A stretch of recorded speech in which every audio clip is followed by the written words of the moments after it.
Bom, gente, boa noite a todos. Sejam bem-vindos. Que a graça de Jesus esteja com cada um que aqui está, né? Nós encarnados, nossos irmãos também desencarnados. Que essa noite seja uma noite de luz, que penetre nossos corações. Que a gente seja instrumentos do Cristo nessa hora sagrada. Então, convido a todos a fechar os olhos, levar o pensamento ao alto, agradecer a Deus essa oportunidade de aqui estarmos, Senhor. Senhor Jesus, abrir nossa mente, nossos ouvidos, para que o Evangelho dessa noite chegue até nossos corações e ainda mais, Senhor, para termos força de praticar no nosso dia a dia. Agradecemos a grande oportunidade que essa casa nos acolhe, que essa casa nos dá. Obrigado, Senhor Jesus, e nos mantém firmes no propósito que escolhemos seguir, que é os seus caminhos. Obrigado por tudo, Senhor. Abençoe também a nossa irmã palestrante dessa noite, que as suas palavras soem bem aos nossos ouvidos, que possamos sair daqui renovados, bem melhores do que adentramos. Obrigado por tudo, hoje, agora e sempre, e que assim seja. Boa noite a todos, que Jesus nos envolva e que possamos refletir, né, como o Carlinhos falou aí, no Evangelho de Jesus, e que ao sairmos desta casa hoje, que possamos buscar um pouquinho mais da nossa melhora íntima, da nossa reforma e principalmente tentando colocar em prática, né, nas nossas atividades do dia a dia. Hoje, o tema que nós escolhemos para refletir é sirvamos em paz. Sirvamos em paz. Interessante isso, né? É um tema do livro Fonte Viva, de Emmanuel.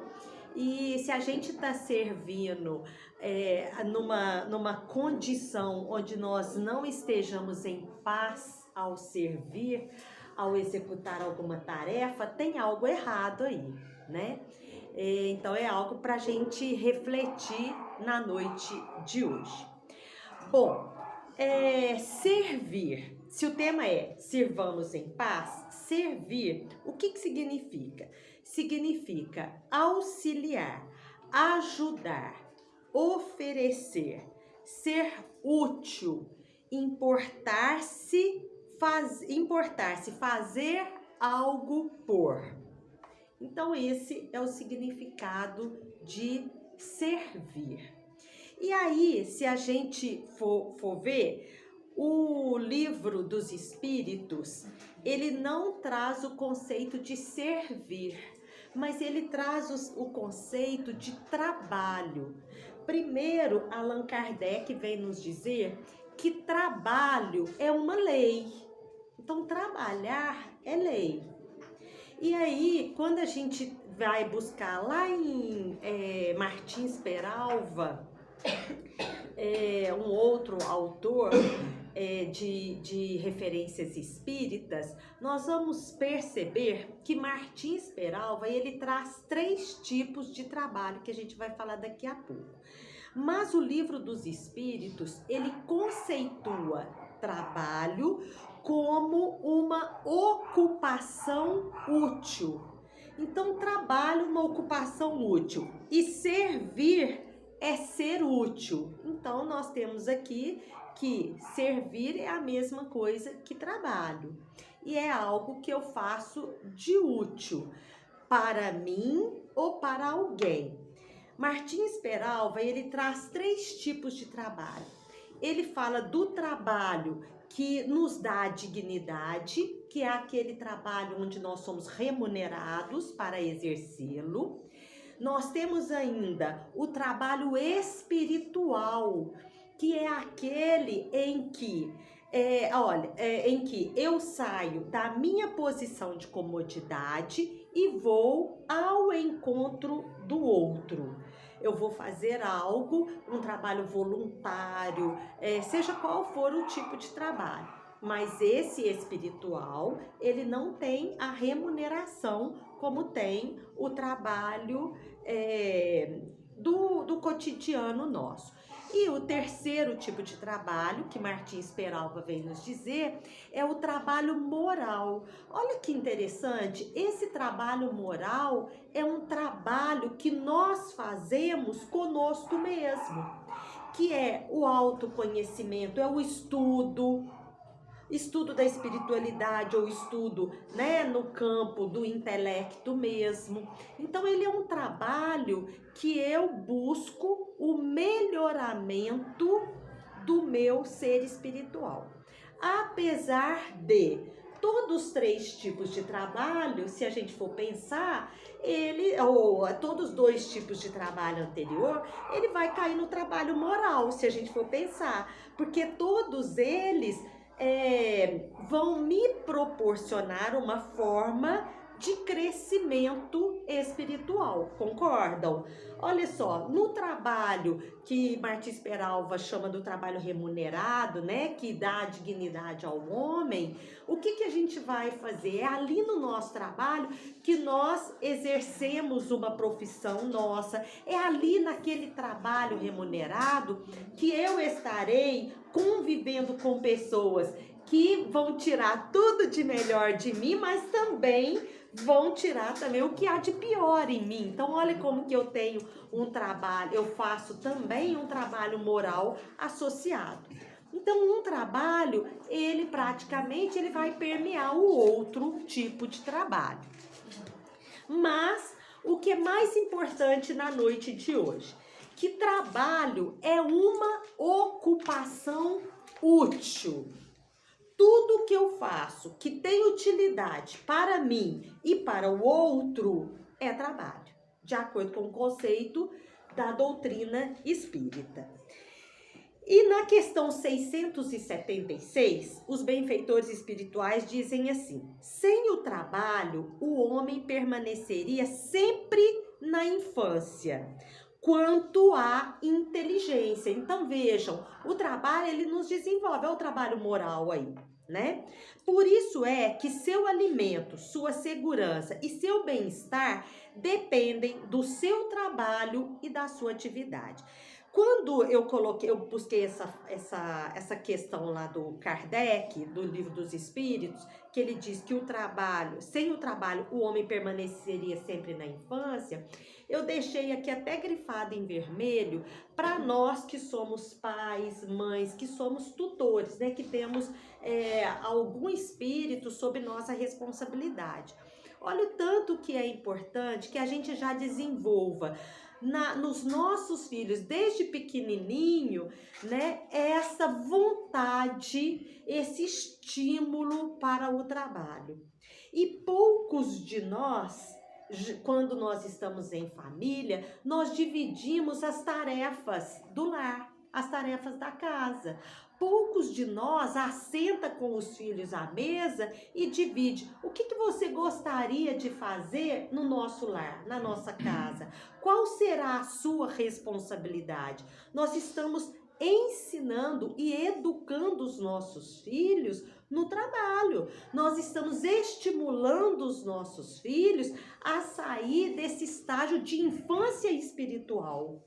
E muitos de nós nem pensam e passa desapercebido esse item tão importante que é o trabalho. E às vezes o que acontece? Nós queremos poupar os nossos filhos do trabalho. E tem coisas tão importantes, né? Quer ver um trabalho? Ele acaba de almoçar, vamos ensinar nosso filho a colocar o prato na pia, se ele não vai lavar, mas que ele tome conta daquilo que ele utilizou, né? Vamos ensinar nosso filho a arrumar uma cama. Olha, coisas tão básicas que a gente vai deixando, e isso é o processo de educar. Tem um capítulo, aliás, tem um versículo do capítulo 20 do Evangelho de Mateus que diz assim, que é o versículo 28. Quem quiser tornar-se maior entre vós, será o vosso servidor. E quem quiser ser o primeiro entre vós, será o vosso servo. Da mesma forma que o Filho do Homem não veio para ser servido, mas para servir e dar a sua vida em resgate de muitos. Linda essa fala de Jesus. O Filho do Homem aqui, ele, na época, ele era utilizado como uma forma de dizer, ou para o outro, né, o filho do homem chegou, ou na primeira pessoa, o filho do homem chegou neste momento, o filho do homem pegou isso, se referindo a ele mesmo ou ao outro. Até hoje, alguns ainda usam esse tipo de terminologia. Então, era isso que Jesus queria se referir, não ao homem encarnado, neste caso, né? E é tão interessante que Jesus diz, o Filho do Homem veio para servir e não para ser servido. E a maioria de nós está querendo ser servido. Vamos fazer uma reflexão lá na nossa casa. É uma delícia quando a gente assenta na televisão. Ô fulano, traz isso para mim. Ô ciclano, tem jeito de você fazer isso para mim? Tem gente que tem uma habilidade em mandar que eu fico assim encantada, não é verdade? Mas quando você pede um favor, reclama. Ah, hoje eu não posso. Ah, hoje eu tô apertado. Ah, agora não tem jeito. É sempre assim. Para o outro nunca tem jeito. E para ele próprio, ele quer que o mundo esteja aos seus pés para servi-lo. E às vezes nós nos sentimos tão privilegiados que nós achamos ruim quando alguém diz um não a nós. Tá vendo? Quando alguém diz, agora eu não posso. Então, essa mensagem do Cristo, se ele veio para nos servir de guia e modelo, é algo que a gente precisa pensar. Nós estamos aqui para servir e não para sermos servidos. É óbvio que aqui a gente não está entrando na questão em que, às vezes, nós até nos desrespeitamos para servir o outro. Não é isso. Não é nesse aspecto tão de um ponto ao outro, né? Eu não sirvo, mas eu só sirvo ao outro. Não é isso que nós estamos falando. É sempre no limite, é sempre no equilíbrio, mas nós não estamos aqui para ser servido, não. Nós estamos aqui para fazer parte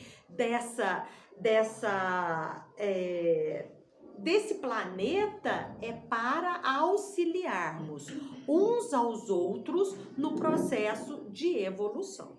E todas as vezes, como a gente está falando em trabalho, todas as vezes que eu sobrecarrego alguém, que alguém se sente sobrecarregado por causa de algo que eu esteja fazendo, eu esteja sobrecarregando o outro, eu vou responder por isso diante das leis divinas. Porque como nós iniciamos a fala, trabalho é lei. Então, todos nós temos que corresponder às leis divinas. Então, todas as vezes que estivermos ociosos, vamos pensar. Porque tem um ditado antigo, dos antigos, e aí eu acho que todo mundo já fez aí o ditado na cabeça, quem se lembra dele, né? Cabeça vazia, oficina do diabo, né? Assim? Então, quando a gente está ocioso, a cabeça começa a pensar coisas que não são elevadas, assuntos que não são elevados. E aí a gente tem que ter um certo cuidado com isso. Às vezes, a gente, quando a gente pega algum companheiro desavisado, aí o companheiro fala assim, nossa senhora, não, tô precisando ir embora desse planeta, tô precisando desencarnar para ver se eu descanso, para ver se eu paro com essa correria. Será que quando a gente desencarnar, nós vamos parar? Não. Será que desencarnar é sinônimo de ociosidade? Muito pelo contrário, né? Aqui a gente deixa se levar pelo peso da matéria. Às vezes até a gente usa uma expressão que é tão interessante, a gente trabalhou até isso com os jovens essa semana. A carne é fraca? Não, a carne não é fraca. A carne obedece ao ser espiritual. Se o ser espiritual é que quer ficar na ociosidade, o corpo ele só corresponde ao que o meu ser espiritual quer. E quando eu desencarnar, o meu corpo físico, a carne, ela fica. E eu sigo com o meu ser espiritual. Então, se a ociosidade, ela está na minha casa mental, ela seguirá comigo, essa ociosidade. Então, tenhamos cuidado, porque quanto mais evoluído é o ser espiritual, mais ele tem vontade de trabalhar. Haja vista o exemplo de Maria de Nazaré. Maria de Nazaré, quem já leu o livro Memórias de um Suicida, vai ver lá que tem a colônia, não é colônia, Maria de Nazaré, não é colônia. Hã? O educandário Maria de Nazaré, que ela é responsável ela coordena uma equipe que vai auxiliar os espíritos suicidas. Então, olha só, quanto maior a elevação moral do ser espiritual, mais ele quer trabalhar. E aí, por aí, cada um vai procurando aí como é que tá no seu dia a dia. Tá meio preguiçoso, não tá? Que aí a gente vai vendo como é que tá nosso nível espiritual. Em qual tipo de elevação que nós estamos, em qual degrauzinho que nós nos encontramos, dependendo se nós queremos trabalhar muito ou pouco. Na questão 678, também de O Livro dos Espíritos, Kardec pergunta: em mundos mais adiantados, o homem também necessita do trabalho? Olha que interessante. Em mundos mais adiantados que a Terra, também necessitamos do trabalho? E aí eles respondem: a natureza do trabalho está relacionada com a natureza de nossas necessidades. Não pensais que o homem se conserva inativo e inútil nos mundos superiores. Para eles, ociosidade seria suplício em vez de benefício. Então, olha, o trabalho está relacionado com a natureza de nossas necessidades. Hoje, se nós formos pegar um papel e formos fazer uma anotação, quanto tempo eu trabalho buscando aí o meu sustento? A gente já falou que isso não é errado, tá? Só que a gente tem que dividir o nosso tempo. Quanto tempo a gente busca trabalhando para o nosso sustento? Quanto tempo a gente passa fazendo o trabalho espiritual e quanto tempo a gente passa fazendo o trabalho moral, que nós falamos no início da nossa conversa. Quanto tempo eu deixo para cada um? Porque às vezes, isso quem fez foi um colega nosso lá da Casa do Caminho. Porque às vezes o companheiro ou a companheira não abraçou ainda ou uma doutrina, ou ainda não ou ainda não despertou para o campo da espiritualidade. E aí o companheiro, ele começa a cobrar, ou a companheira, ele começa a cobrar: nossa, mas você ficou beata demais, agora você só fica dentro de centro espírita, agora é só esse negócio aí de casa do bem, ficar lá com aquela criançada que nem filho seu é. Pra que isso? Tocando violão toda noite agora? Que é isso? Virou beato agora? Muitos já devem ter ouvido isso. Se a gente for fazer lá uma linha do tempo, nós vamos ver que o tempo que a gente dedica à espiritualidade é muito pouco. O nosso trabalho espiritual e moral tem sido cada vez menor. Porque a gente sempre fala assim: eu não tenho tempo. E aí, nós estamos aqui encarnados, desejando desencarnar para descansar. E quando a gente desencarna, a gente fica doidinho para reencarnar de novo. Por quê? Porque essa matéria aqui, ela, sem o peso dessa matéria, esse ser espiritual, esse campo mental, ele se dilata e eu começo a compreender a importância da vida, a importância da minha trajetória espiritual. E aí eu falo assim, pelo amor de Deus, eu preciso descer rápido, eu preciso voltar rápido, que eu preciso trabalhar, porque a gente compreende que é aqui, no trabalho, encarnado. Quando a gente está desencarnado, a gente evolui também? Sim, evoluímos. Está lá no Livro dos Espíritos.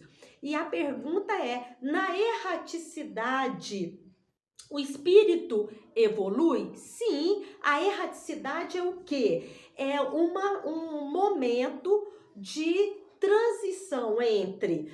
É um momento onde o espírito ele não está encarnado e ele está desencarnado, fazendo o seu planejamento, estudando, se reprogramando para voltar. Essa é a fase da erraticidade. Então, na erraticidade, esse espírito também evolui? Ele também cresce? Sim, evolui. Os benfeitores espirituais respondem para Kardec. Entretanto, é na matéria que nós somos provados. É na matéria que nós evoluímos mais, porque nós temos a bênção do esquecimento. Então, quando a gente chega e retorna no plano espiritual, que aí a gente passa lá aquele filme, né? Aquele tão esperado filme, que a nossa consciência não dá conta de tanta coisa que a gente planejou e a gente não deu conta de fazer aqui. E aí eu quero voltar rapidinho. Eu falo, não, eu preciso de outra oportunidade, eu preciso ir de novo, porque agora eu quero trabalhar de verdade. E ninguém vai me segurar. Será que a gente faz esse planejamento? Porque a gente fala assim, não é possível que eu planejei trabalhar tanto. Será que a gente não faz? Né?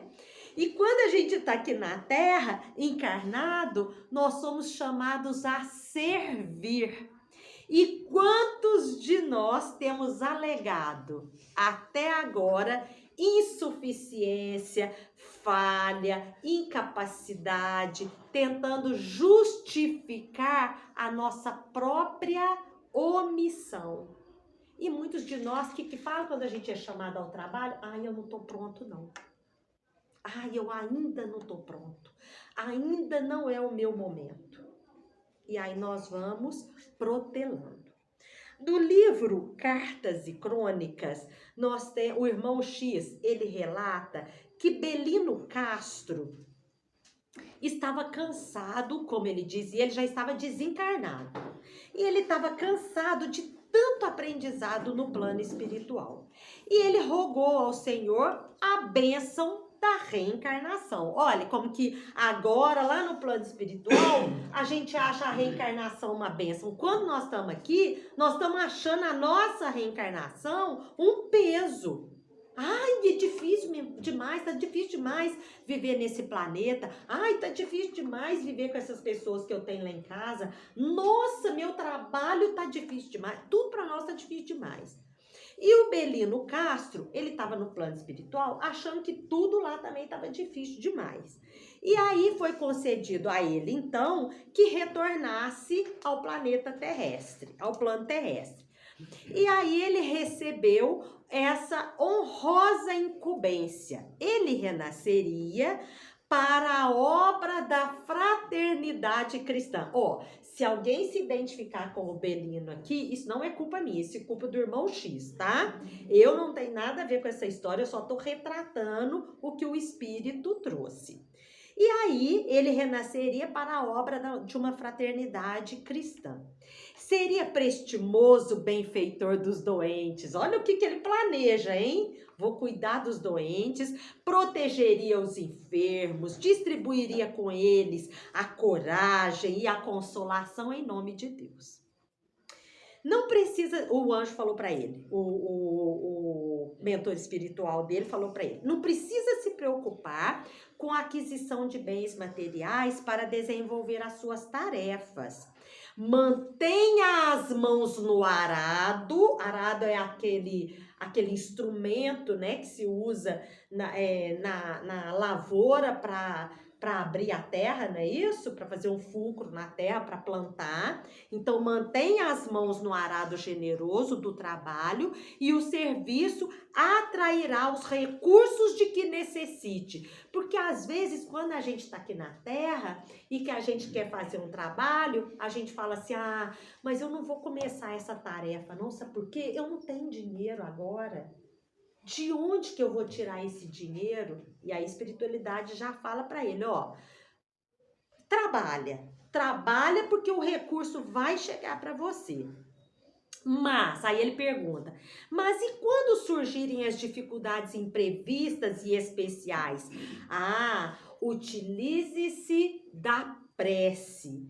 Em seguida, canalize suas forças na direção do seu objetivo. Olha que bacana que a espiritualidade está dizendo a ele e a nós. Quando estiver parecendo que está tão difícil, vamos pedir a Deus, vamos pedir nosso mentor espiritual para que ele nos direcione os recursos necessários para que a gente possa sanar aquela dificuldade. E vamos canalizar as forças para aquele objetivo que a gente quer concluir. E aí, o suprimento ser-lhe-á, então, entregue por vós, através de circunstâncias aparentemente casuais para o serviço que lhe compete. E Belino tornou ao corpo num lar de excelente formação evangélica. Olha que bacana, se o trabalho dele vai ser na fraternidade, ajudando ao próximo, ele já caiu num lar onde a formação evangélica é excelente. E desde cedo ele foi instruído para a verdade e para o bem. Moço ainda, ele já se sentia inspirado para este ministério que lhe cabia. Por essa razão, ele costumava dizer, ele já estava encarnado aqui, sinto que tenho uma abençoada missão a realizar em favor dos enfermos. Muitas vezes sonho a ver-me ao pé de numerosos doentes, enxugando lágrimas, limpando feridas. Não descansarei enquanto não puder construir um grande hospital. Quem de nós nunca teve um insight de que, que vontade de fazer isso, acho que a minha missão é nisso, acho que é essa daí a minha tarefa. Quem de nós nunca teve um insight, uma luzinha que pisca lá dentro da consciência? Muitos de nós já teve. Só que aí o que a gente faz? Ao invés da gente pegar lá o arado, a gente deixa adormecer essa vontade. Então, cuidado, porque quando vem a vontade, é o nosso mentor espiritual nos lembrando do nosso planejamento reencarnatório. E aí, Belino condicionava a edificação dos seus planos a certos fatores que considerava essenciais. Poderia auxiliar os enfermos, mas aguardava um emprego vantajoso. Sim, aí ele tinha um emprego vantajoso. Agora, para adquirir segurança, tenho necessidade de um bom casamento. Olha se não parece com a gente. Primeiro eu preciso do emprego, depois eu preciso de casar para ter uma família. Aí ele tem a família, ele teve um bom casamento. Agora devo possuir filhos robustos que me auxiliem. Ele lançava a mão da prece só em favor do que era para ele. Percebam que a espiritualidade vai dando a ele esses instrumentos que ele pede. Mas em momento algum ele faz o que ele planejou. E aí, os filhos robustos aparecem. Tudo prossegue regularmente, mas preciso de uma casa própria, porque isso é indispensável à minha paz. E ele consegue a casa própria. Mas para para ser útil aos enfermos, preciso de bons livros. E ele consegue uma biblioteca. E ele então vai falando, preciso de bons negócios, um automóvel para me locomover à distância, bons rendimentos. Nessa altura, os filhos já estavam crescidos e Castro implorou, porém, só vantagens materiais para que ele, as vantagens foram aparecendo. Belino continuou rogando. Certa feita, quando reclamava favores, quando pedia favores agora aos netos, já não era para ele nem para os filhos, agora para os netos, a morte chegou e disse a ele: meu amigo, o seu tempo esgotou-se. E Belino se assustou. Meu Deus, e a minha tarefa? Não posso deixar a terra sem cumpri-la. Ainda não pude sequer visitar um doente. E aí, a recém-chegada morte, contudo, deu-lhe apenas alguns instantes para a bênção da oração. E Castro, então, abre o Novo Testamento no versículo 20, capítulo 12, que dizia: esta noite exigirão tua alma. E o que ajuntastes? Para quem serve? Para quem será? Eu vou repetir. Esta noite exigirão tua alma. E o que ajuntaste? Para quem servirá? Porque nós não vamos levar a matéria que nós estamos juntando. Não vamos levar. Essa semana nós tivemos a oportunidade de refletir lá na Casa do Caminho sobre a família. E eu contei um caso de um jovem que desencarna com 23 anos de acidente de carro. E ele manda uma mensagem para os pais dele e para os demais pais. E ele diz nessa mensagem que ele pedia, implorava aos pais que dessem aos filhos limite, coisa que ele nunca teve. Ele teve dinheiro, teve muitos amigos, entre aspas, mas ele não teve um pai, ele não teve uma família. Então, cuidado com as escolhas que estamos dando para os nossos, ou que estamos fazendo para os nossos filhos. Porque quando nós fazemos escolhas para eles, talvez as nossas escolhas não sejam as que eles precisam. Então, nessa carta, esse jovem fala: se eu tivesse recebido um não, talvez eu não estivesse hoje no plano espiritual. Porque ele desencarna por acidente de carro, pelo uso excessivo de droga. Então, essa é a mensagem que ele manda para os pais, da responsabilidade que os pais tiveram na morte dele também. Ele não se exime da responsabilidade, mas ele manda um recado para todos os pais. Então, cuidado, né? Jesus é nosso modelo e guia. Não é isso? Tá lá no livro dos Espíritos. E Jesus nos dá um exemplo maravilhoso de servir e não de ser servido, que é aquela passagem onde, na última ceia ali, na festa de Páscoa, antes dele ser crucificado, o que ele faz? Ele lava os pés dos apóstolos. Eu vou falar até dos discípulos, porque ele lava os pés de todos que estavam ali. Então, olha que lição de humildade por meio do trabalho. Se fôssemos nós, não, Jesus, com a elevação moral que ele tinha, lavar o pé do outro, né? Então, Jesus não escolhe o que fazer. E às vezes nós estamos aqui tentando escolher o que fazer. Se é um trabalho, nós estamos querendo o trabalho que nos valorize e que aparente diante da sociedade. Nós não estamos escolhendo servir onde nós somos necessários, mas nós estamos escolhendo servir onde eu apareço mais às vezes. Vamos fazer essa reflexão. aquele servicinho lá no cantinho, não sei se eu quero.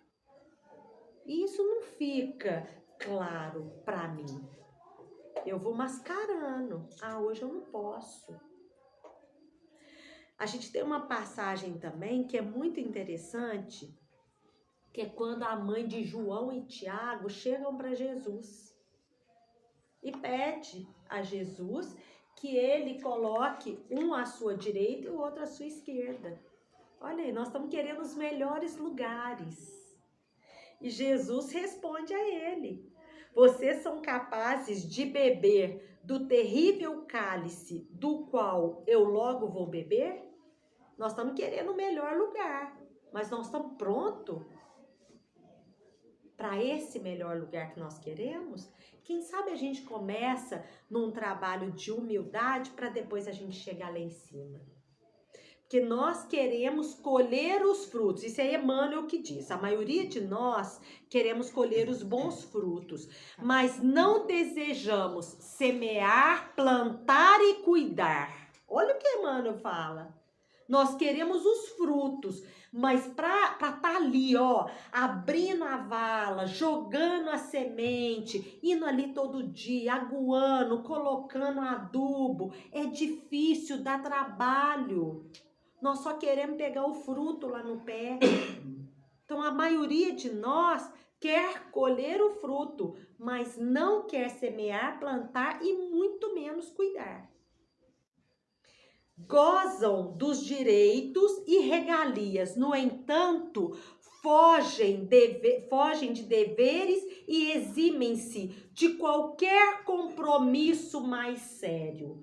Gozam dos direitos e regalias, é isso que a gente quer. Mas na hora de assumir um trabalho e servir com responsabilidade, nós estamos correndo a léguas. Eu posso, mas nesse dia e nesse horário. O trabalho tem que se adaptar à minha vontade e à minha disponibilidade. Hoje em dia não sou eu que estou me adaptando ao trabalho. É o trabalho que está tendo que se adaptar a mim. Então, cuidado. Nós estamos querendo o fruto. O que é o fruto que Emmanuel diz aqui? É quando a gente desencarnar, estarmos num lugar bom. Sermos recebidos pelos mentores espirituais. O sonho de todo mundo. Mas eu estou me preparando para? É a pergunta. Se desencarnarmos hoje, nós estamos indo com a mala cheia? Tá bom do jeito que tá? Reflexão para hoje à noite. Mas também, quando abraçamos fielmente a causa, ao trabalho, às vezes nos sentimos também, fadigados, cansados, porque, olha, servir em paz, às vezes dá um pouquinho de trabalho.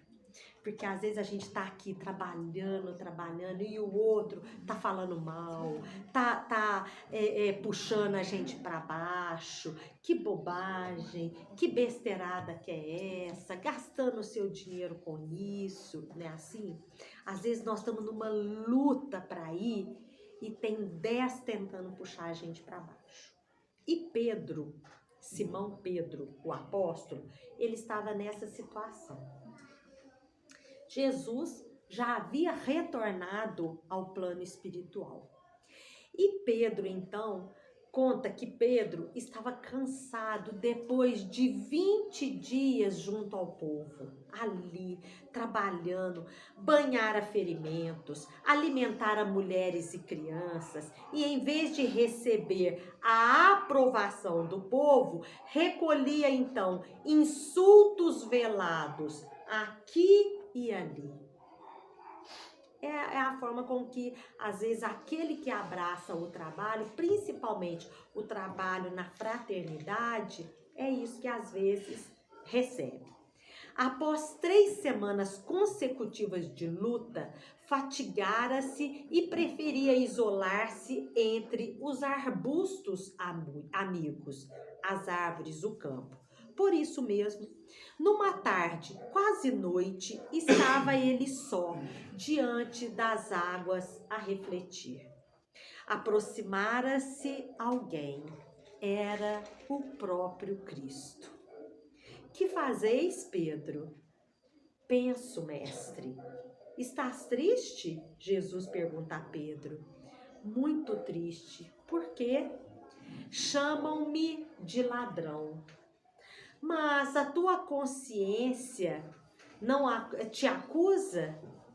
O que diz a tua consciência? Pergunta Jesus a ele. E ele fala: sinto-me destituoso. Em nome do amor que me ensina, alivio os enfermos e ajudo os necessitados. Entretanto, acusam-me. Dizem por aí que furto, que exploro a confiança do povo. Ainda ontem distribuía os velhos mantos que nos foram cedidos pela casa de Carpo, entre os doentes chegados de Jope. Alegou alguém inconsideravelmente que roubei a maior parte dos mantos. Estou exausto, mestre.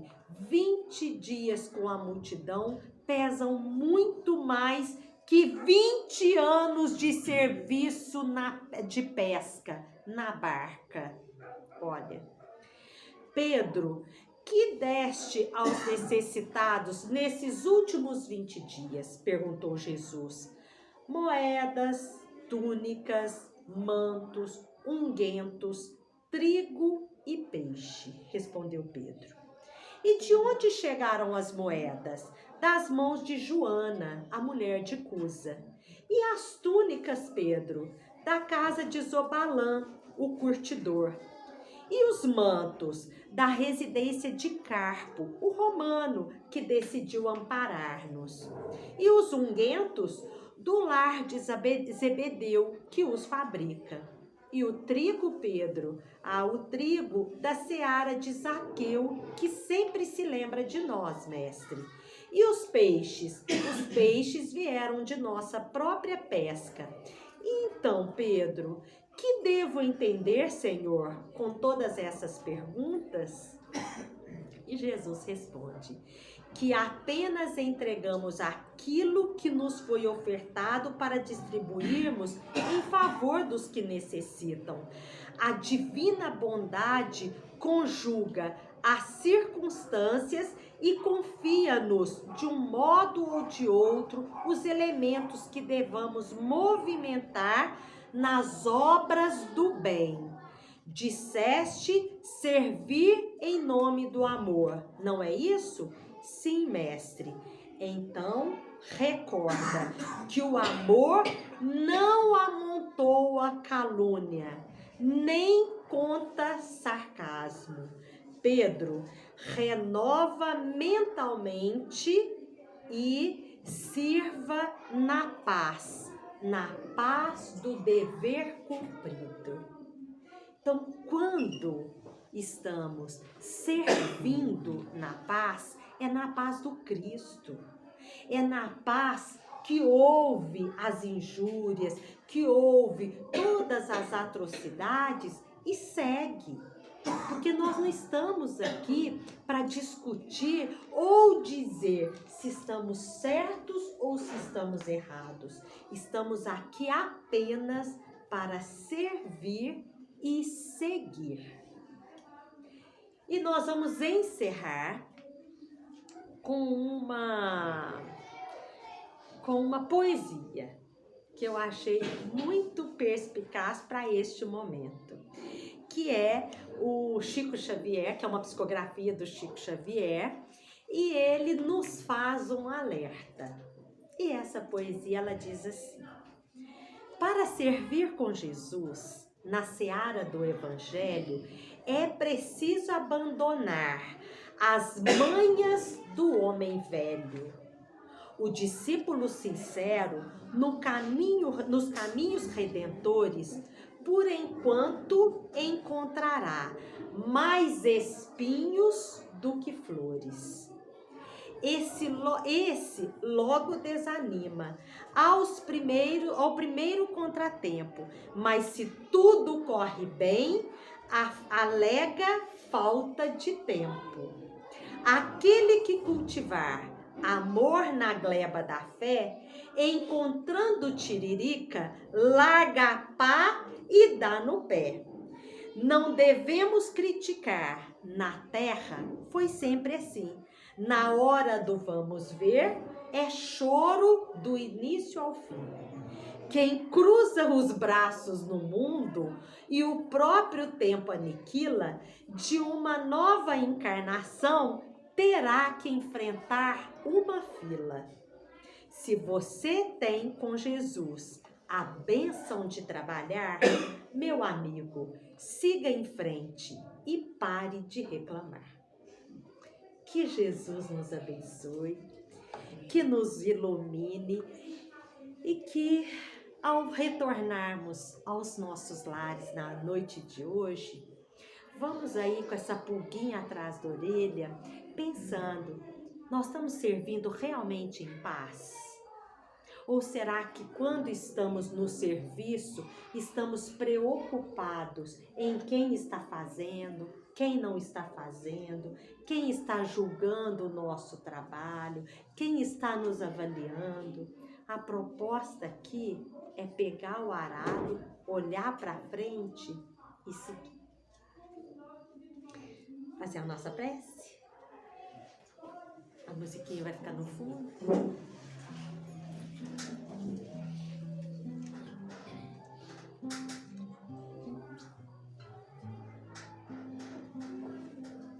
Vamos serenando mais alguns minutos e nos mantendo conectados com esta equipe espiritual que se faz presente. Essa equipe que coordena todos os trabalhos desta casa. Esta casa iluminada que tem dado auxílio a tantos irmãos encarnados e desencarnados. Pedimos a esta equipe que estenda essas bênçãos a todos os lares aqui representados. E que Jesus, nosso irmão maior, continue nos inspirando, nos fortalecendo e nos mantendo firmes nesta caminhada reencarnatória. Graças te damos, Senhor Jesus, e te agradecemos pela oportunidade do trabalho. Que assim seja.